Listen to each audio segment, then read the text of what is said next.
And he hired me. He taught me. My whole teaching sort of syllabus lasted about 6 hours. And he says, okay, kid, knock yourself out. I'm going to put some money in your account, get down there, which was interesting, right? And I went down there, had no idea what I was doing, and lost all his money in 6 months. That's how I got into it. So as you know, the story unfolded and it became better. And I also ultimately figured out how to do this stuff. And as they always say, the rest is history. But he re-backed me, put more money in, and gave me a swift pat on the back harder and said, get down there and learn this stuff. So I did.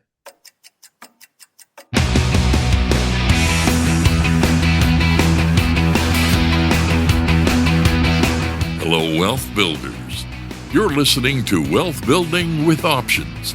Here's your host, Dan Passarelli. Hey, Wealth Building family, we've got a super special show for you today. We've got a very special guest, and he's been on the show before, and we had a lot of good listens on that show. For the past 40 years, our guest has been in the options business. He began as a market maker on the Chicago Board Options Exchange way back in 1987. Holy moly, I bet there's some good stories there. 5 years as an independent market maker, and then he started his own trading company. He was CEO and managing partner of it, and that became one of the largest designated primary market making firms in the United States. Holy cow. In 2017, he and his business partner created a retail trading platform called TradeHawk and connected their platform to Tradier brokerage. Today, he's the Senior Vice President of Business Development and Partner Relations at Tradier, as well as the Chief Trading Strategist of the Tradier Hub. Please welcome Kevin Lex Luthringshausen.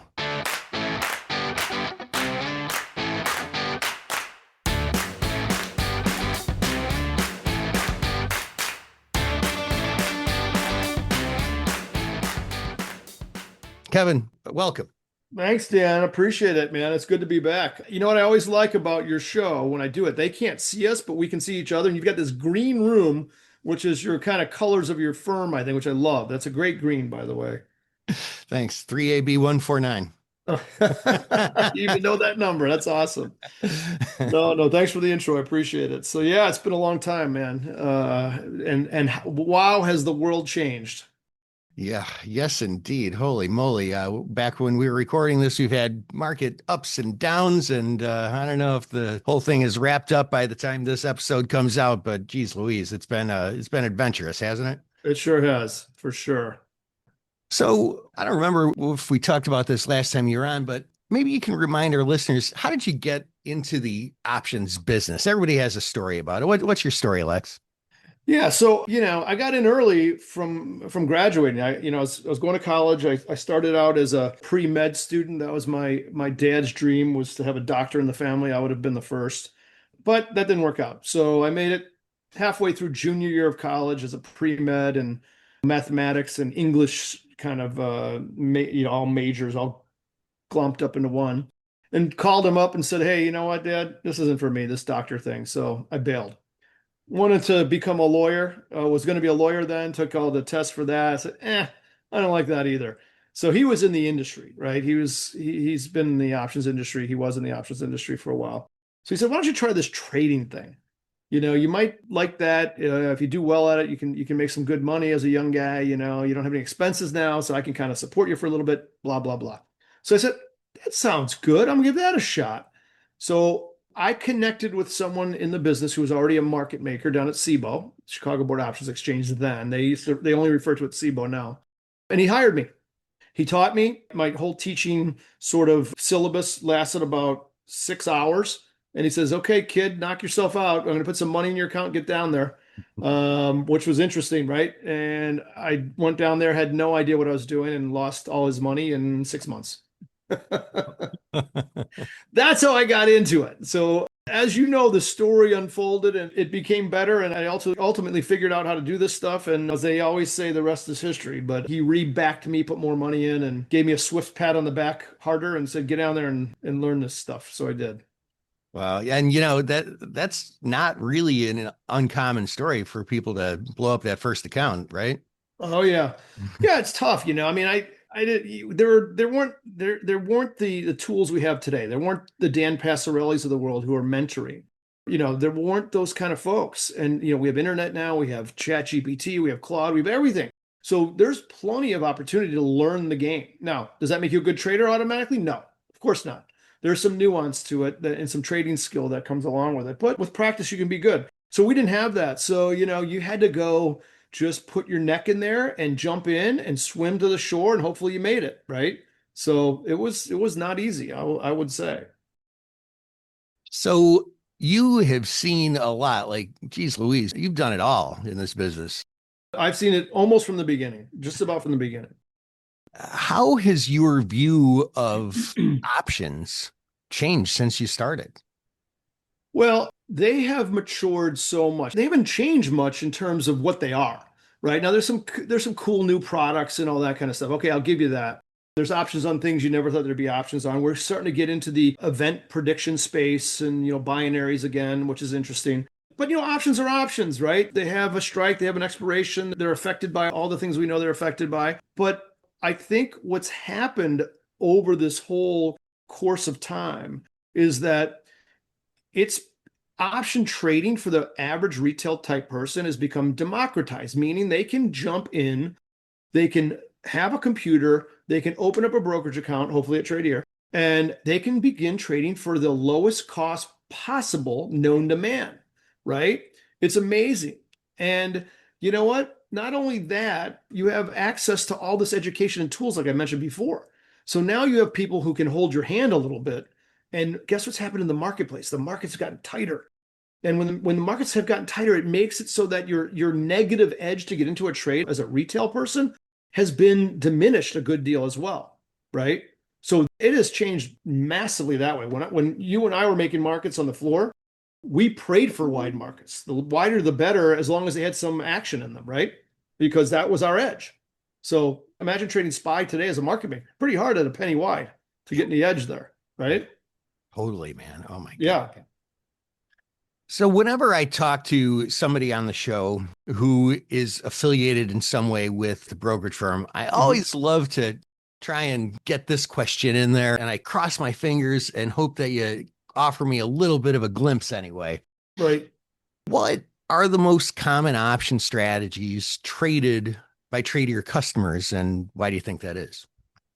So I would say within the last year and change, let's say, okay, we've seen the rise of the bots.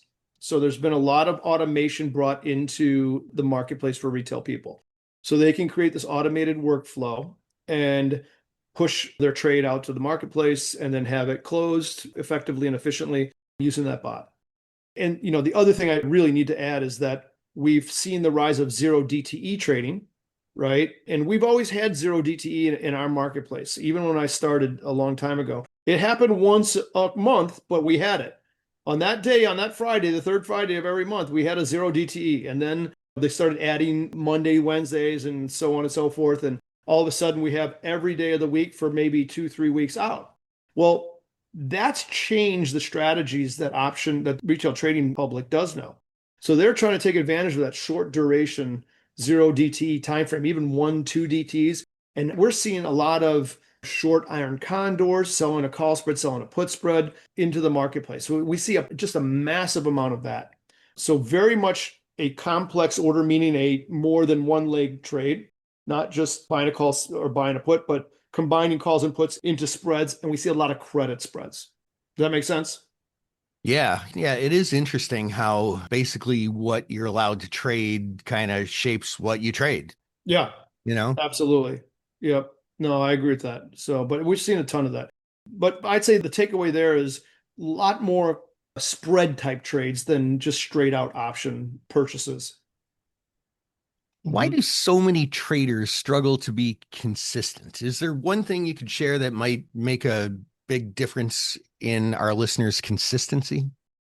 I think the one, if I had to boil it down to one word, I'd say discipline. I see a lot of people make mistakes because they're hopers. They start hoping, they start praying, they start wishing, and they don't follow a real structured plan. One of the toughest things to do is to be a retail trader. However, if you are pretty good at it, it is the greatest job or second job you can ever want to have. You know why? You need a little laptop, you need a little bit of money, you throw it in an account, you can do it from the beach, you can do it from your lake house, you can do it from your basement. You know, you don't have inventory, right? We do kind of inventory with options, but you don't have the kind of inventory that goes bad. So it's great that way. So I just find that people get emotional. And that's why I'm sort of a fan of the automated workflow. Now, I'm not saying you have to do that, but it sure helps with emotion. It takes that part of the equation out. You can absolutely program into your bot really dumb emotions if you want, but I would avoid against it. I would say, hey, listen, pick your exit strategy well. That should be the first step, right? In this thing is find out where you're getting out, good or bad, when it's a loss or a profit. Figure it out, stick to it, right? And stay by it. And then if it's not working that well, you have to go back to the drawing board, start writing on a piece of paper again, what the goods, what the bads are, and come up with a really good plan. I can't tell you how much for a retail person, having a plan is so important and staying with it. Oh my God. Yeah, you're speaking my language, man. Speaking my language. Yep. So this show, we talk a lot about covered calls on this show, mainly because I started the show to share the journey of me writing my book, Build Consistent Wealth with Options. So the show is basically about covered calls and cash secured puts. Okay. How important would you say management is to covered calls, and why? And, what are some things you think about when you're thinking about managing them specifically? I love the play, right? So this strategy developed a long time ago from the investing public owning stock, right? So that was very common for them. Everyone said, oh, I'm going to buy XYZ stock. It's something I like and I feel wonderful about. Well, then options came around and they said, hey, you know what? I can enhance my income on a regular basis by selling some calls against that long stock position, right? Well, you and I know that that's synthetically a short put. So that's essentially what they're doing with this strategy, assuming it's not ratioed or anything. And, I'd say that in any kind of strategy like this, and this might lead into the wheel strategy, you have a reason for owning the stock, okay, or selling that put. You're not afraid necessarily of the downside. You believe in this company for some reason. So my feeling is that, for the covered call strategy, you've already checked the box. You've already said, I like this company for XYZ reason. I don't know what that is. It could be fundamental. It could be whatever. And you're willing to own it. Great. Now the covered call strategy comes in and you say, you know what? Not only am I going to own the stock, I am going to start selling some income and making some income off of this by selling some calls. It doesn't mean that you're going to necessarily forfeit the stock. You can always get back in, or you can always roll if you want, if you're right and the stock keeps going up. But in terms of the management, I don't know what your guys' strategy is. Do you guys roll a lot? So for me, if I still believe in the stock, I'm rolling. If I'm a long-term believer, I'm going to roll. And what that does is, and some people argue with me about this, I'm not saying there's a right answer, but it takes me out of my tax ramification as well, because I'm not selling my asset in this underlying stock by getting assigned and therefore having a tax situation. I'm rolling it out if I still believe in it, right? So I like that strategy a lot. I think it works well. That's the management part of it that you as a user has to decide. Do I still believe in the fundamental value of this stock? It's still going higher in my analysis, in which case I would manage it the way I just said. Yep. Yeah. We are big fans of rolling on the show. Okay. Like there's all the white papers and they just say, oh, you sell a call and let it expire and you outperform, which I guess it's true, right? That's what the white papers show. But I just think you can do so much better when you're putting in a little more active management. Yep. I think so too. And so, that being said, what separates good management from bad management in options? You can keep it in the context of wheel trades if you want, or maybe even in general, like whatever you think. So I think, especially with the wheel trade, I'm assuming we're going to move into like cash secured puts here, right? So I heard this from someone who does this a lot too. And I think this is a pretty fundamental strategy for you guys, if I'm not mistaken. What's interesting about this is the good management seems like you might have to do a little bit of research in the underlying entity, right? In terms of, does it have good earnings? We don't want a binary event here in a Chinese biotech stock. And nothing against the Chinese, nothing against biotechs, but they tend to have binary events more often than the average bear. right? So you get these moves that are just monumental relative to standard deviations, and that could wipe you out. Whereas if you're saying, I believe in Coca-Cola or I believe in whatever, it's a true blue company that has N number of positive earnings growth cycles. And maybe you say, that is good fundamentals. I'm willing to own this stock, right? So that's the good management part of it, as opposed to flying blindly in these high flyers. So I think being able to understand that part of the wheel strategy is great. Listen, one of the best investors in all of history, Warren Buffett, used the wheel trade, okay, or I should say the cash secured puts to own Coca-Cola. He sold puts at the level he was willing to buy Coca-Cola forever. It almost seemed like forever. Finally, he got assigned. Was he sad? Couldn't have been happier. He finally owned the stock and he got paid to own it over month in, month out, or whatever, how often he did it. He got paid for all that selling premium until he owned it. So he had his cost basis all of a sudden is some other number way lower because he collected all that premium, right? Yep. And he ended up making a fortune on it. Love the strategy. Yeah. And that's a thing that I would say so many more novice, especially cash secured put traders, fear assignment. They just like, oh no, if I get assigned, it's the end of the world.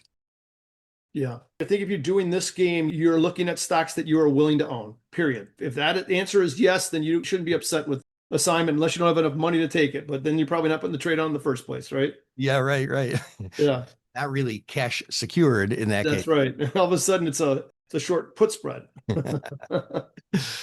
So, all right, maybe this will be interesting. I'd love to hear what you have to say about this. So, do you think markets are becoming more efficient or more chaotic?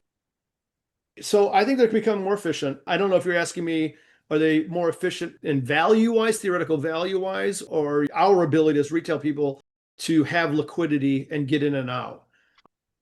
Were you going to say something? Sorry. Yeah. I mean, we talked a little bit about the bid-ask spreads and stuff. Yep. And, with stocks, there's always some argument about how efficient they are. And they're not, I think the consensus is they're not really strong form efficient. But like in the options market, the way I think about it is what we're really doing is pricing volatility. Do you think the options market is pricing volatility more accurately or less accurately? I could see both sides of the argument, but I'm going to say that I'm a big fan of the 12 remaining market makers in this space that provide those markets. Their models are pretty darn good at predicting implied volatility. Okay. They see a lot of what's going on. Is it perfect? No, there's always an outlier, but is it pretty good? It's pretty good. And I like to tell people the best place you can see what the future holds about your movement is look at that straddle in the options market. Those guys aren't betting their billions and billions and billions of dollars on being wrong. So they're pretty darn good at being efficient around implied volatility, I think. Now, don't forget what implied volatility is for a market making community, right? You and I know this. It's supply and demand. And if people come by their offer, they aren't going to stand in the way and say, oh, it's got to be worth this. I'm just going to let it sit here. No, they're not. They're going to move it. And everything else is going to interrelated on that options chain, and everything's going to move in connection with what's going on relative to how their supply looks. Right. And you know that like we did in the old days. Someone wants to buy puts from you. Guess what? Okay, here's the ones you bought $1. Guess what? My next market's $1.50, and then it's going to be $2, and then it's going to be at $2.50. I'm going to get the best possible price on the most number of options I can. And that will change the whole board. So I think they're very good at being efficient generally. And then when they need to be moved because of supply and demand, they move fast as needed. Yep. Yeah. I love the options market for that. I think it's great. Yeah. So there's been a lot of talk about potentially moving options to basically 24-hour trading. Yep. What do you think? Is that a good thing or a bad thing? Okay, I got a double answer. It's a good thing and it's a bad thing. So here's my warning to the retail person. Be careful what you wish for, because if you get into the post hours, I'll just call it beyond the regular hours, what I've seen so far, there can be liquidity gaps.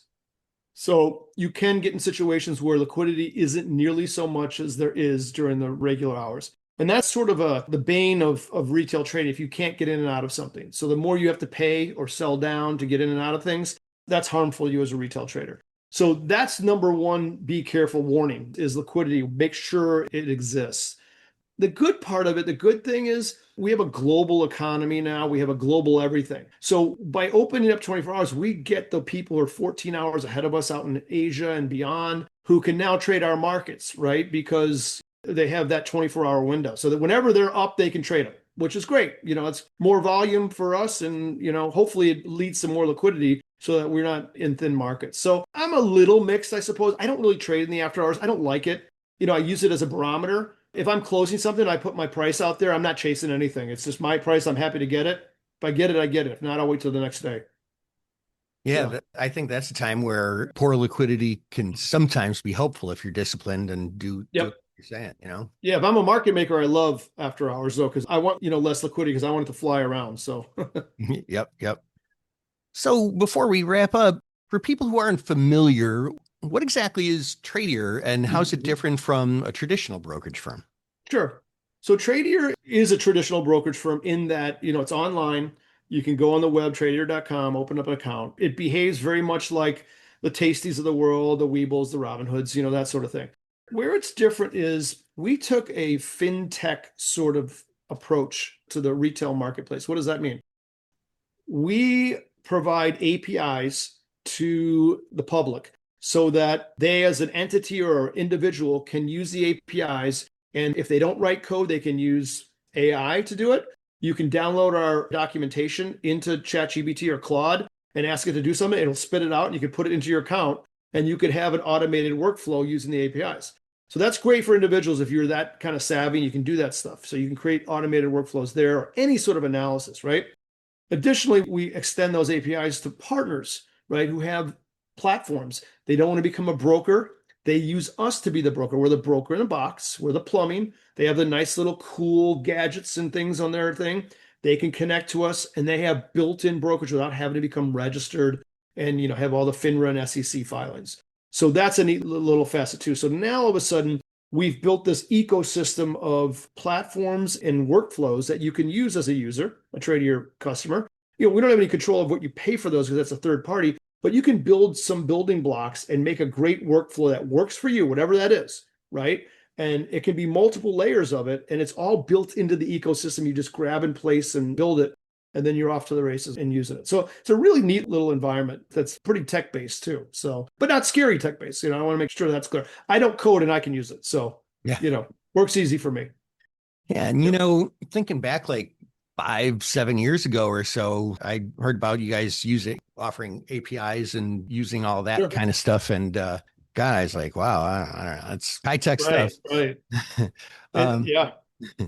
It definitely seems like that, right? But what's funny too, Dan, is that I talk to a lot of young people just getting out of college. There isn't a young person out of college that doesn't know how to write code, some sort of it. It's amazing. These kids are like, I think they're born that way. They're born writing code. So they're also, hey, I got this Python script I want to throw in there. Can I do that? Oh, whatever, knock yourself out.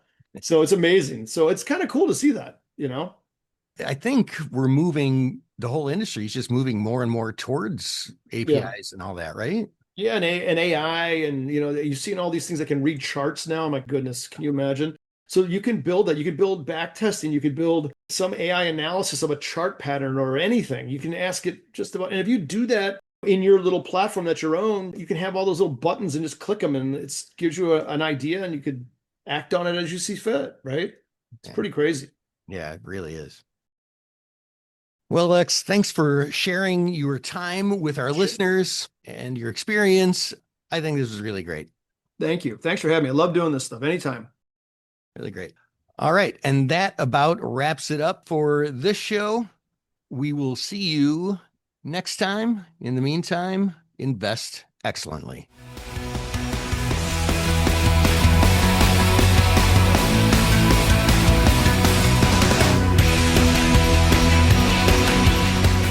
Options involve risk and are not suitable for all investors. Before buying or selling an option, read characteristics and risks of standardized options. A link is provided in the show notes. To learn more about your host, Dan Passarelli, please visit markettaker.com.